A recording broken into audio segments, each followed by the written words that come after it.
Welcome to The Alignment Show, featuring conversations with folks who have taken steps to identify their highest values and align their lives around them.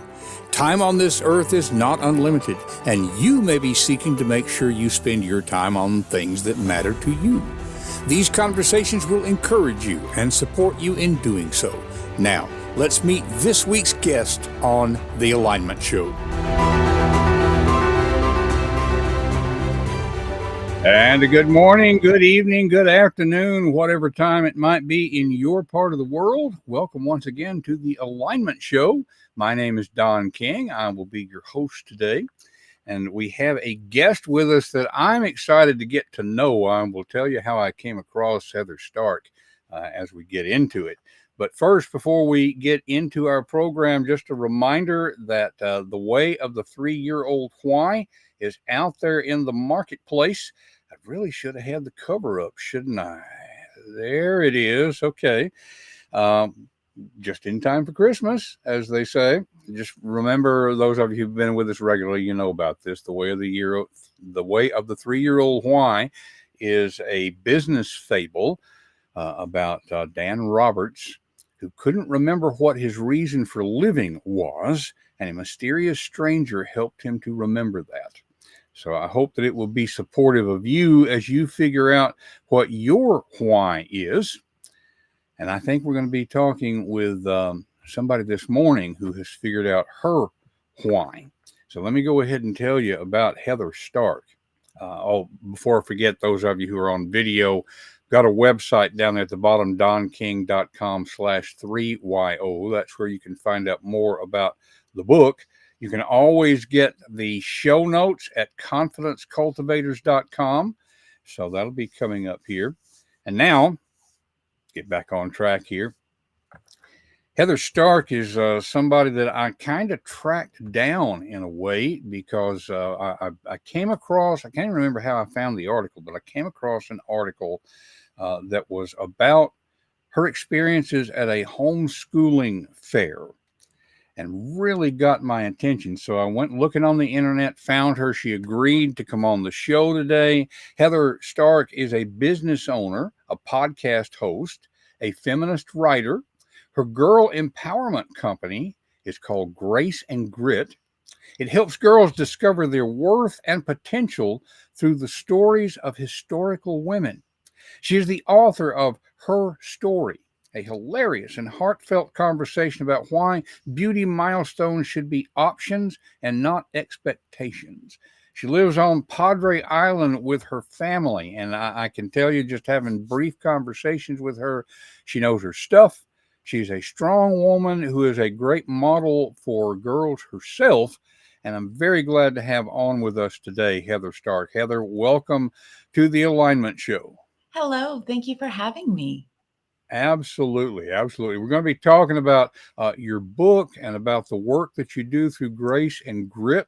So we'll be showing those in a little bit, but I want to go ahead and dig into what got you here. Let's, for context, let's tell people a little bit more about Grace and Grit, realizing we're going to come back to it later. But I want them to know what you're doing now, and then that will make more sense about how you got there. Yeah.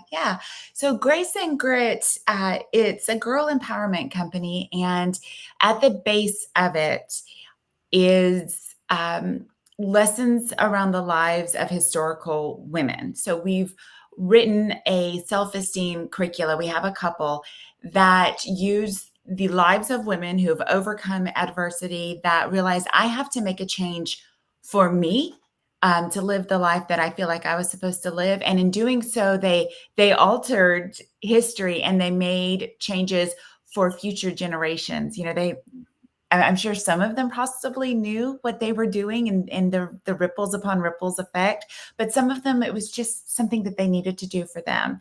And so that's my company. And then we also have self-esteem programs that really just center on girls knowing their worth and their potential in this world. Okay. Okay. And the sets, if I'm calling them right, they're for guidance counselors in regular schools, but you're also marketing a lot through homeschooling, and so that's kind of where we connected with that. Yes. Um, what I have so many questions. I know you were a guidance counselor. You worked as a guidance counselor at some point yourself, so that's a natural kind of connection. What led to the homeschooling thing? The shutdown. Well, actually, it was right before the shutdown. Okay. We had somebody had uh, there was somebody in my business partner has a creative agency, and there was somebody within his staff that was homeschooled, and she had mentioned that this might be something that homeschool families would want to do, would gravitate towards. And so we went to maybe one or two conferences. We were at our third one when the shutdown happened, that March of 2020. Like, we were there when they made the announcement that we're shutting down. You've got 2 hours to get out. Oh, wow. And so when we realized this wasn't going to just be a 3-week thing, we kind of hooked into the audience that we had started building, and the homeschool community just really embraced us. They embraced who they thought we were, and we embraced that back. Okay. Okay. And that immediately changed your marketing model. So I just a minor question, curiosity question. The experiences that you wrote about in your article, was that pre-pandemic, or was that something that happened after we kind of came out of such tight lockdown? There might have been one or two instances, but it was after. And to be fair, we started going to more conferences and started traveling the US, but it it was it felt thicker and Mm, stickier after I would both. say, yeah, I would imagine so. I'm dealing a little bit with a stereotype here, and again, for listeners, we homeschooled our kids, so I'm very sympathetic to this movement. Okay, Mhm. so there's no implied criticism here, but I'm thinking that there's a good chance that the nature of the homeschooling conferences you were attending, a lot of them were probably skeptical of the pandemic. They probably started meeting earlier than maybe what was wise. Yes, very much so. And so, was it a difficult decision for you guys to say we're going to go to these conferences, even though we're not quite sure this pandemic is over? It was. We made sure that we were vaccinated. The first several conferences, we were masked up. We were one of the few that were masked up. We really worked hard to maintain uh, that 6 foot. We were in a 10 by 10 booth, so we worked really hard to either keep a table in front of us, or just that distance. Hmm. Hmm. And just we're constantly washing our hands, and it was a weighty thing, where we're like, how do you do that, because this is also your livelihood, something that you poured your retirement savings into, this LLC. Yeah. And it was either you just, it isn't as black and white as Yeah. it feels when you're sitting at home watching TV and seeing the reports. That it's Yeah. not as black and white. And I think that when you are an entrepreneur, you have a certain amount of risk tolerance, Mm. and we definitely took guidelines into consideration. But it was like, we have to make some money. We have to save this business that all of our money, all of our retirement has gone into. Yeah. Yeah, yeah, and that's again for listeners. That's really, I know the underlying thing is controversial in a way, but it's to point out the difficulty of the decisions to be made, Yeah. and it's driven by survival, but also I suspect a dedication to the underlying message, because there's easier ways to make money. Yes. There is. There is. And if I can just build on top of that, the amount of new data and information that was coming out about how much we're online, so we're staring at our faces, and how it was starting to affect people. And of course, my passion is girls, and this we're already thinking I'm not enough. That sometimes is a default thinking with young girls, and so now they're in social media, and all of the research that's come out since the pandemic about how negatively it affected people with ageism or body issues, so the idea of, okay, there's that too, that we want to, like you said, that's my message, that's my passion. So there is amount of risk that you ask yourself, what are you willing to take on to save the business and to get your message out there, because there are girls hurting, and women and men, so. Well, and that's, until you said that, it's one of those things, but I hadn't made the connection. I've seen the stuff about how, with us being on camera all the time, that it's affecting things. And I had a little bit of that. Like this morning, I didn't have time to shave, and I thought, oh, I'm going to look terrible and all that sort of thing. But I'm old enough that I've gotten where I don't care anymore. I can think of a time where that might have led me to just not even do this. And I just have an intellectual understanding, of course, not a firsthand, but I can only imagine how much greater the pressure would be on what our culture, our society puts on girls. Yeah. Oh, wow. So you're focusing on 8 to 12, I think, primarily. Did I see that correctly? Yes, we've recently released some newer products our demographic now can probably go up to 14, 15, and we want to be able to get all the way to 18, get those girls through high school. Okay. Because that's just a tough time. That's so much of an understatement there. What and before we started the broadcast, you and I were talking a little bit about people will be irritated by what they see in our culture, and they'll think, well, this needs to change or whatever. But it takes so much effort to do something. So what we want to probe into on the Alignment Show is sort of those origin stories. What led you to where you are now, as opposed to a safe corporate path, whatever else you could be doing. What has led you to this? So origin stories. Yeah. I grew up.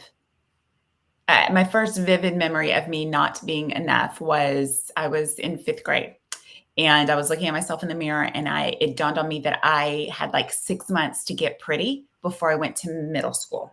Oh, wow. And that realization, of course, now this is mid 80s. So we're still very much in the time of airbrushing and, super thin. We're still super thin. We still, prize that for women. But there were still those mindsets of what a woman was supposed to be: pretty, silent, and pleasing. And that got funneled to me in so many messages. And that realization that I'm not pretty enough in my mind meant I wasn't going to be enough for anything, because women are supposed to be pretty, pleasing, and silent. And so that led to years of eating disorder, depression, anxiety, and those things. You go to therapy, but an eating disorder is something that you deal with every day of your life. It decreases the amount of time you have to deal with it every day of your life, but that is something that you are constantly in your head. And so you go through life and you go through therapy, and it's just, you have moments where you're like, I got it. And then there's moments where you backslide. And at 36, I was done with the weight of it. And so I made a plan to end my life, and I counted to 3. And when I got to 3, there was a voice that, it wasn't a voice, but it was a voice that just like, no, No. And it said, this is not how Heather's life ends. Like, it didn't say this isn't how your life ends. It was, this isn't how Heather's life ends. Wow. And I remember thinking, I don't want to be this sick. I remember thinking how very easy it was to make that decision to leave this life that I have, even though I'm married and I have children. And that one moment allowed me to start questioning things. And I think that that is the turning point when you decide to allow yourself to start questioning things, because you can feel it. You can feel something is not right, something is misaligned. But until you allow yourself space for those questions to rise, not quite answering them, but just allow them, it kind of shifts things around in your world. And for me, at least, that shifting created space for me to open my eyes and dare to be a little vulnerable and see other opportunities. And it was probably within 6 months of me starting to allow questions, that opportunities to find those answers, to go back into therapy. I found this amazing life coach. Her name is Sonia. I worked with her for about a year. She was amazing. But those things allowed me to open my eyes. And as I opened my eyes and I asked questions, I started realizing where I was not where I wanted to end life.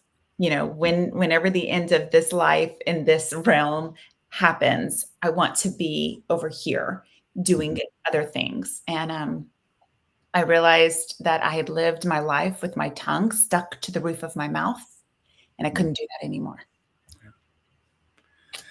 Wow. Wow. Such a powerful story. Wow. Thank you for sharing that, first of all. I have so many follow-up questions here. Context: at the time, were you working as a guidance counselor at that time? I was, yes. Yes. Okay. Yeah. So you weren't already in business. Mhm. Another related question, context question, going even back into the junior high school thing. We don't know each other, but just in our brief conversation, I get the sense of somebody who has a strong personality, um, very intelligent. There has to be drive there in order to be an entrepreneur. Yeah. And that doesn't really go along with that. What was it? Pretty silent. There was a third thing, Pleasing. pleasing. Yeah. I mean, just the pleasing thing as an entrepreneur, you have to develop some thick skin. But those characteristics were there, and yet the society was telling you none of those things matters. In fact, they're counterproductive. Yes. Yeah. It's almost like, and respecting the eating disorder aspect of the in broader terms, almost the addiction aspect, how hard it is for anybody who's using coping behavior to try to make themselves into something that they're not. It's very similar to the stories that we hear of people hitting bottom in an addiction kind of thing. Yeah.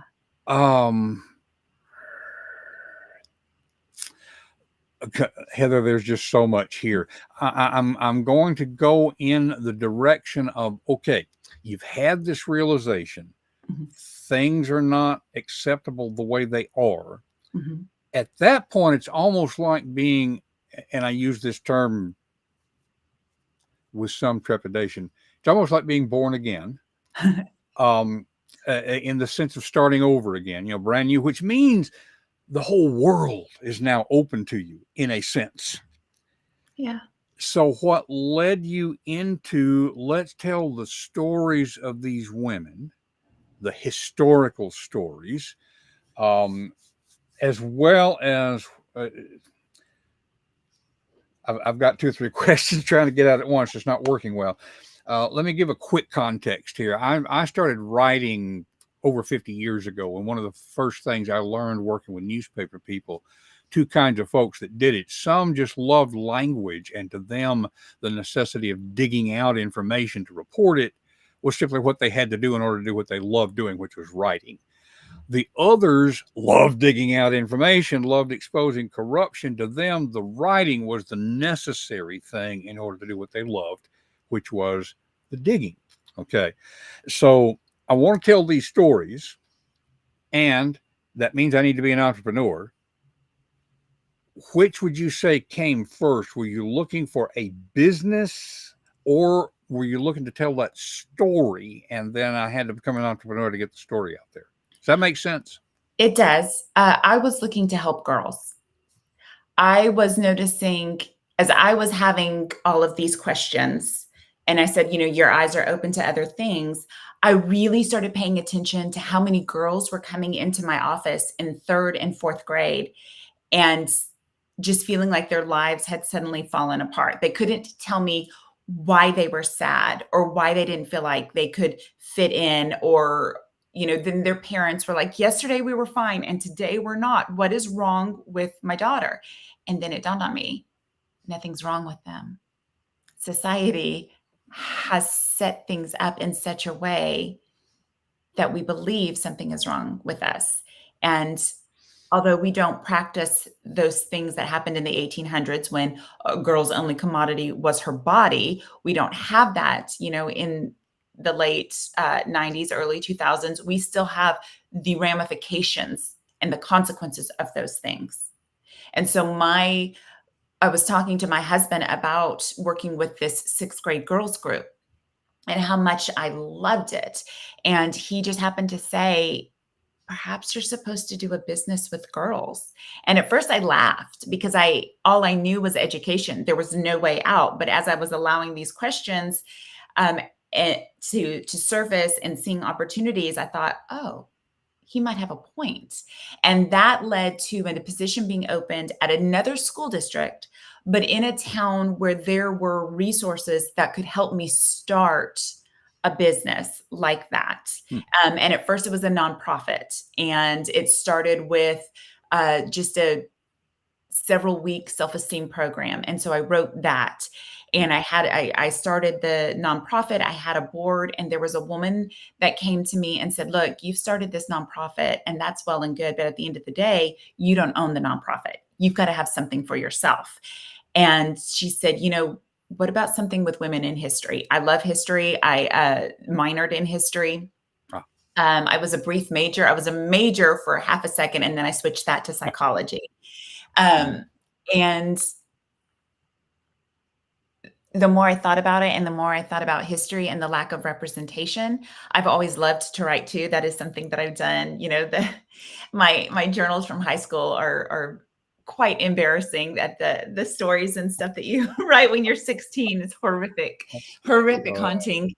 But that was just, it all just fell into place, with working with girls, a self-esteem program, the LLC.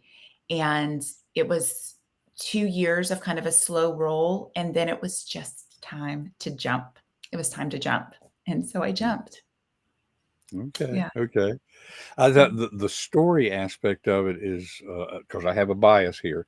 I've always been oriented around the power of story. A story is how humans have made sense of their experience as long as we've been human. So how did you come across the idea, not just of the history, but of focusing on story as a vehicle? Again, for listeners, we want to be explicit. We understand the nature of story means there is a focal character facing a challenge, a difficulty. There's something at stake. There's something to be lost here. In the process of wrestling with that challenge, in classical terms, he or she grows, changes. Okay. That's the nature of story. That's what draws us into Star Wars and just all those kind of things. So this is a very powerful vehicle that you have chosen through telling these stories. Yeah. Was there a story maybe that you read or that somebody told you that helped you to realize, I could use this to change somebody else's life? Yeah. Um, there are so many stories that people shared with me over the years. One does not pop out, but the idea of, well, you know what? Let me back up. I remember being a child and going to the library, and I would always go to the biography section of the library. And I remember reading about, not that she moved me, but about Martha Washington and about Helen Keller and their lives, and just being so enthralled with that. So there was an aspect of that, of, fourth grade Heather going to the library and pulling out these biographies of women. I believe that stories are a form of connection. We can see each other in our stories. And I'm a huge Brene Brown fan, and she talks about how we are born to connect. It's just like in our DNA, and storytelling is in our DNA. And I believe that everybody's story should be honored and there should be space. So all of that is in my head. And the first women group of women that I wrote about was Rosie the Riveter. I've always loved her story, and I thought that was just a very a solid example of women rising up, overcoming doubt, overcoming adversity, learning to build planes and tanks and boats, and then learning how to fly them across the ocean so that, soldiers could use them to fight, was just a universal story. And so that's what I started with. And then that would just like slowly picked up steam. And it was like, okay, what's the next story? What's the next story? What's the next story? Yeah, yeah. And that the Rosie the Riveter, a great place to start, because after that, the same thing happened with the civil rights movement. After people found their their their agency, Mhm. and then the war's over, and society in general tried to say, okay, now just go back to the way things were. Uh-uh. Yeah.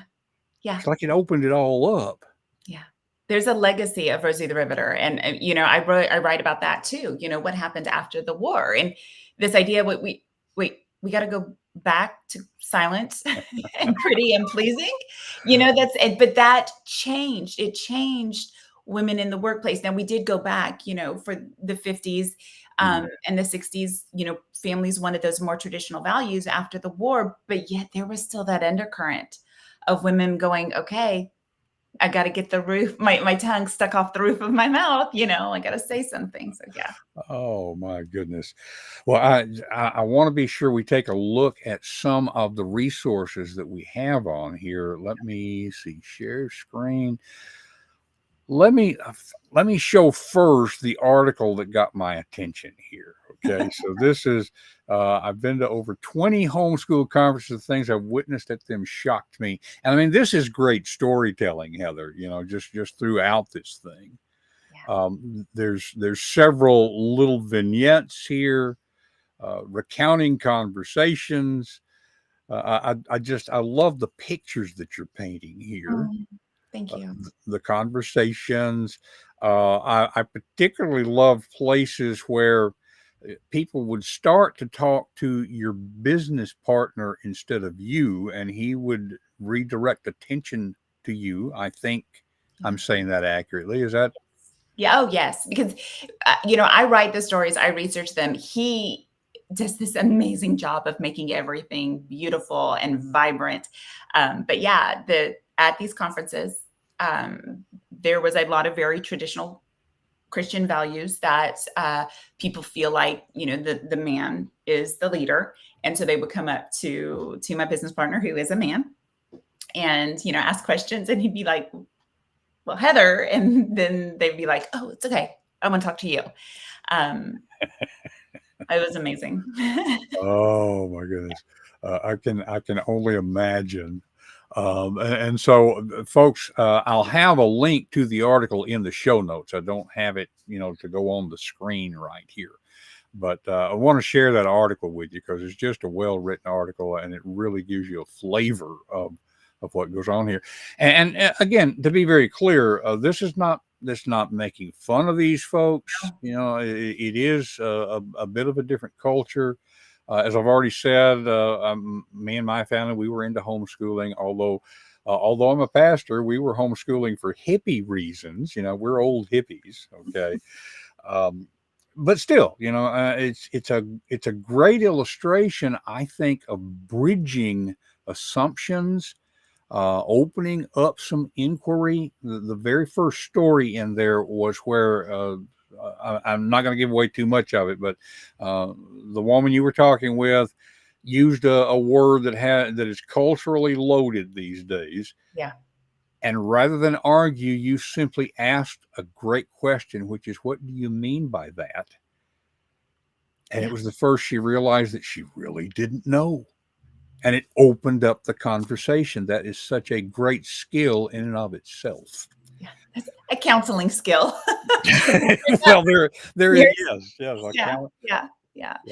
Yeah. So let me go ahead and get let's see, which should we do first. Let me focus on the book that has come out fairly recently. This is where your website is focusing.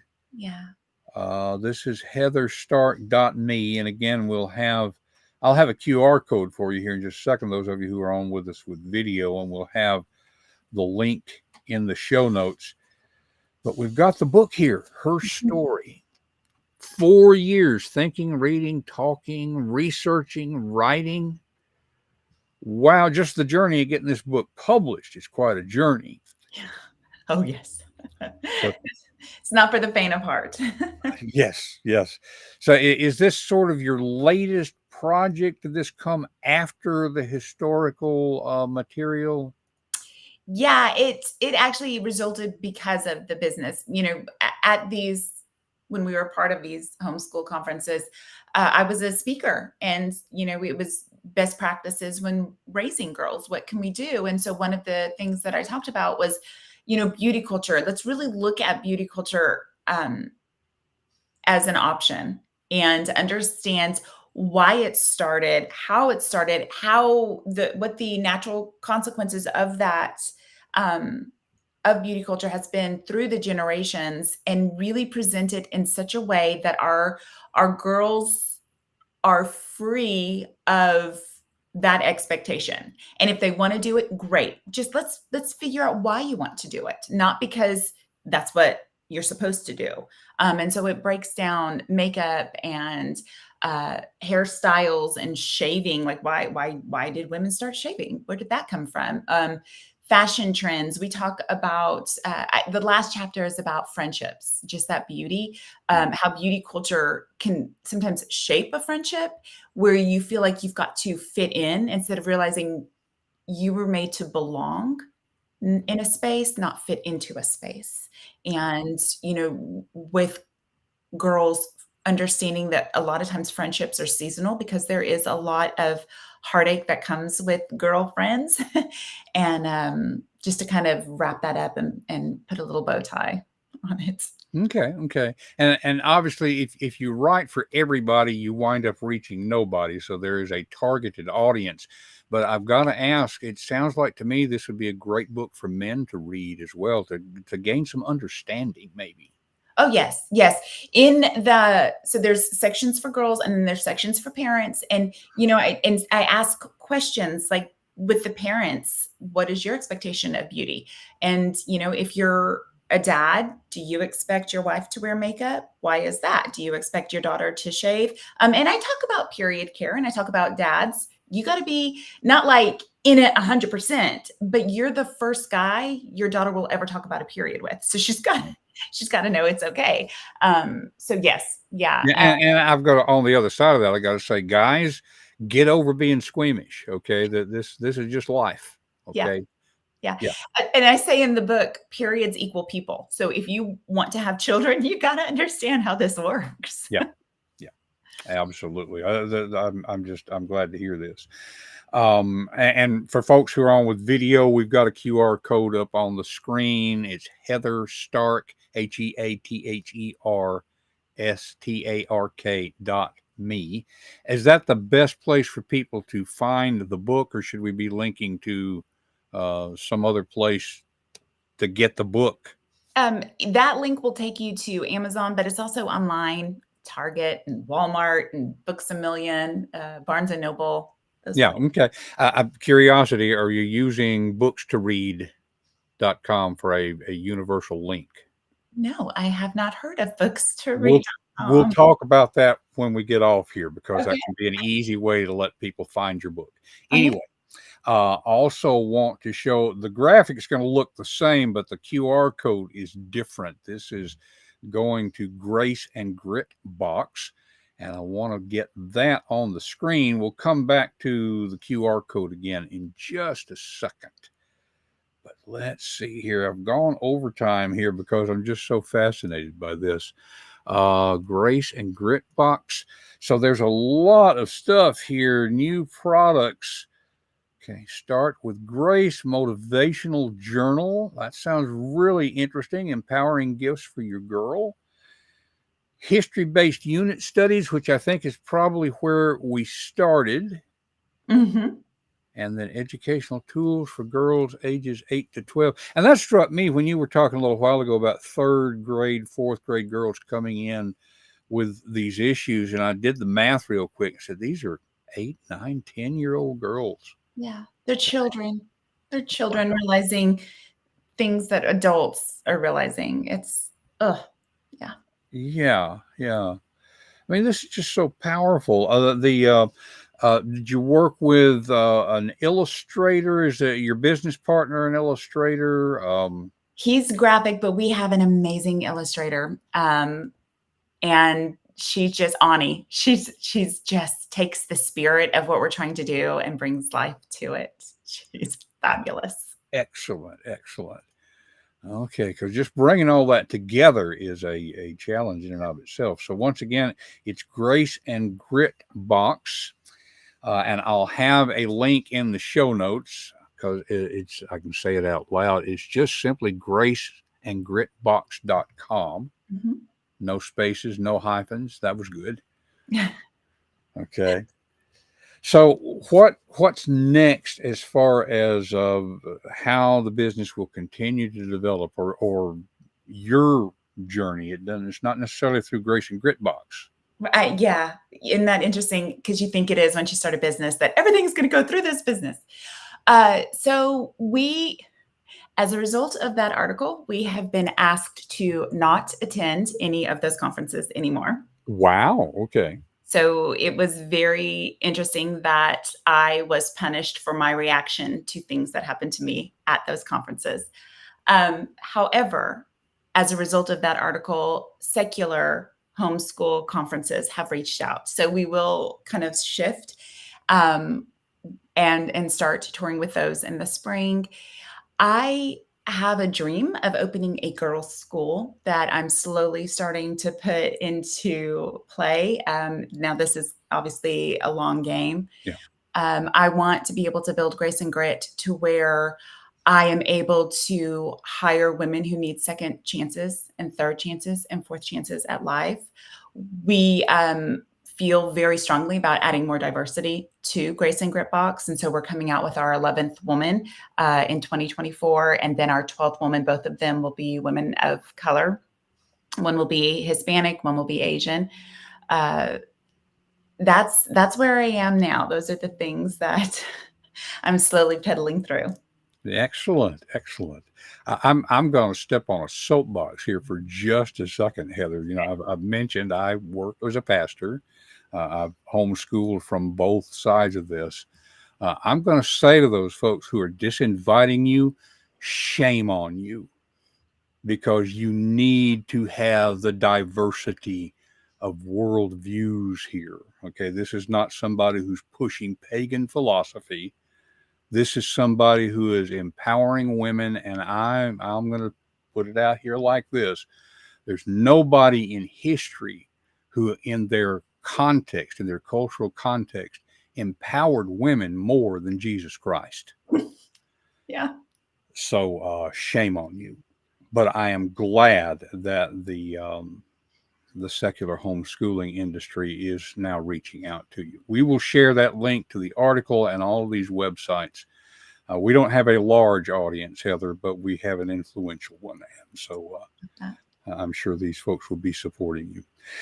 So as we come to an end of our time together here, one of my favorite questions to ask is always, I'm talking to somebody who's a specialist in some way or who's focused on their own journey, whatever it might be. There's probably something you may wish I had asked that I didn't. And if so, no pressure, because if you feel like we've covered it, it's fine. But if there's something you wish that I had asked, what would that question be and what would your answer to it be? Oh, wow. One of the things that I think people who are trying to live an aligned life, I think, because I thought this certainly at the beginning, was that got it done. Everything's going to be smooth and golden after this. And it's not. It is an everyday thing. And so like the practices and the realization that you have every day, those things are important. And so just the practices of spending time by yourself, of reflecting on your life, on the day, moving your body to get those anxieties and that, because it's your risk. There's a risk tolerance that goes with living an aligned life, even if you don't change your career, that. Mm-hmm. So moving your body, getting that energy flowing, the maintenance is real. And then the realization that your worst fear will come true and you live through it. You live through all your worst days. So, yeah. And that mistakes are a part of success. Wonderful. Wonderful. Oh, Heather, thank you so much for coming on here. I mean, this was an invitation that came to you just kind of out of the blue. I hope that you're getting, I know you're a podcast host yourself. Do you want to mention your podcast? We can put a link to that in the show notes. That's great. Thank you. Yeah, it actually resulted from these conferences and really wanting to help people understand what feminism is, and that is not an evil thing. And so it's called Stark Conversations. And I am looking at feminism from different aspects and how it's a method of healing and advocacy. Okay. So make sure that I've got a link to, wherever fine podcasts are sold, that kind of thing. So we want to be sure and get that in there. Yes. But this just kind of came in out of the blue, and you were very kind in coming on to the Alignment Show. I think you are a great example of what we're all about on this show, about taking the chances to live your values so you can value your life. Oh, thank you. You have just a powerful story. If you can hang out in the green room for just a moment so I can thank you properly, we'll be back with you in just a moment. Okay, folks. So this one was a strong one to me. I mean, it's really touching my heart. I'm so grateful that Heather came on. We have another one that will be coming up next week. Christmas has kind of snuck up on me this year. Do you realize that next Friday is the Friday just before Christmas? And so we've already got that episode recorded. We're going to be talking with Gina Soldano Hurley. Forgot her last name for just a second. I started to say Gina Stark. Gina Soldano Hurley. Gina is another one who is putting books out there. I met her through a writers group. We had just a great conversation about what brought her to her place. It goes along really rather well with what we've just talked about with Heather.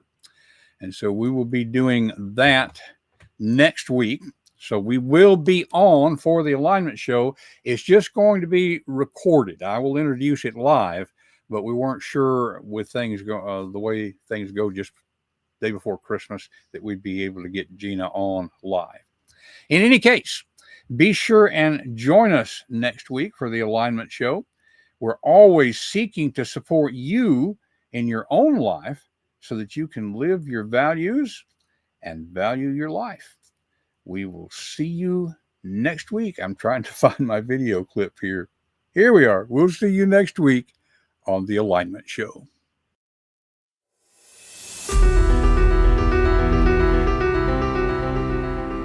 That's it for this week's episode of The Alignment Show. What has it inspired you to do in your own life? Whatever it is, take action now and take the first step. It will help you to talk with a friend about what you're thinking. Share confidencecultivators.com to spread the goodness. And remember to live your values and value your life. We will see you next week on The Alignment Show.